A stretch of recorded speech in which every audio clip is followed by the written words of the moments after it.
जंगल की घनी छाया मिचेल परिवार के सामने अनंत रूप से फैली हुई थी। उसके ऊंचे पेड़ जैसे रहस्यों को बोल रहे थे, तो समय से बहुत पुरानी भाषा में थी। कैटी मिचेल कैमरे के साथ उनके चारों ओर की जंगली सुंदरता में मोहित हो गई थी। वह हमेशा साहसिक कार्यक्रम के लिए तैयार रहती थी, लेकिन वह भी मानती थी यह उन्होंने पहले कभी नहीं अनुभव किया। रिक, क्या आपको यकीन है कि हम सही रास्ते पर जा रहे हैं? लिंडा ने परेशानी भरे स्वर में पूछा। रिक मिचेल हमेशा आशावादी अपने हाथों में मानचित्र पर आंखें चिराते हुए बोले। एक मानचित्र जो उनकी पुरानी स्टेशन वैगन की तरह पुरानी दिख रही थी। हाँ, मुझे पूरा यकीन है। जीपीएस कहता है कि हम सही रास्ते पर हैं, रिक ने कहा, हालांकि उनकी आवाज में चिंता की एक धार थी।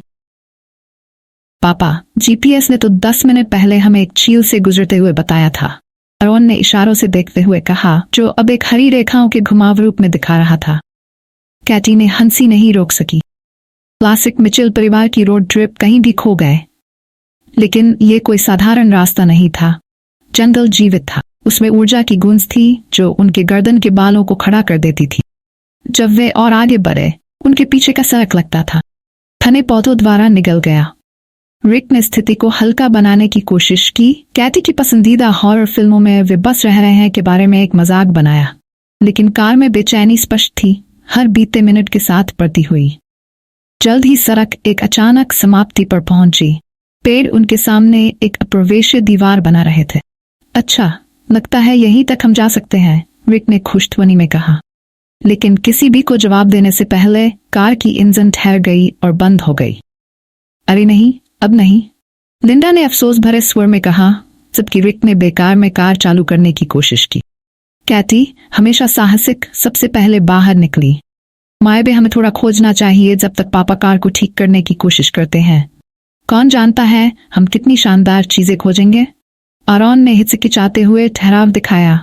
उसका अज्जात का भाई उसकी जिज्ञासा के साथ लड़ रहा था। अगर जंगली जानवर हों या पता नहीं मनुष्य खाने वाले पौधे हों। लेकिन केटी पहले से ही जंगल में आगे बढ़ रही थी। उसका कैमरा सब कुछ रिकॉर्ड कर रहा। चलो आरोन, ये हमारी सबसे बड़ी साहसिक यात्रा हो सकती। अनिच्छुकता से परिवार के बाकी सदस्य उनके पीछा करने लगे। जंगल, जिसमें उज्जवल रंगों और अजनबी पैदावारों की अद्भुत आवाजें थीं, एक साथ आमंत्रित और धमकी देने वाली दिखाई दी। वे मोटी बेलों के माध्यम से आगे बढ़े, अनजाने पौधों और कीटों पर आश्चर्य में आ गए। जब वे गहराई में आगे बढ़ रहे थे तो उन्होंने एक खाली स्थल पर पहुंचे।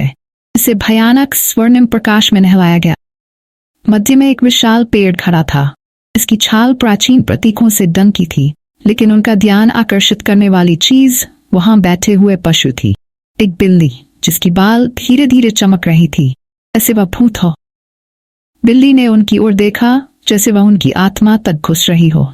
तब केटी ने यह समझा कि यह कोई साधारण बिल्ली नहीं है। तुम कौन हो? केटी ने सोफे स्वर में पूछा, पशु की अस्तित्ववादी उपस्थिति में मोहित हो गई। बिल्ली ने अपना सिर झुकाया जैसे उसने उसका प्रश्न विचार किया हो। फिर उनके मन में गूंज रही आवाज के साथ उसने कहा, मैं अंजू हूं, जंगल का संरक्षक। मिचेल्स ने चौंकाने वाली नजरें आपस में बदली। बोलने वाले जानवर? ये यात्रा ब्रोशर में निश्चित रूप से नहीं था। तुम पहले वालों की तरह नहीं हो, अंजू ने जारी रखा। उसकी आवाज में प्राचीन जान की धारा थी। मशीनें, वे शासन करने, नष्ट करने की कोशिश करती हैं, लेकिन तुम्हारे पास बचाने की क्षमता है।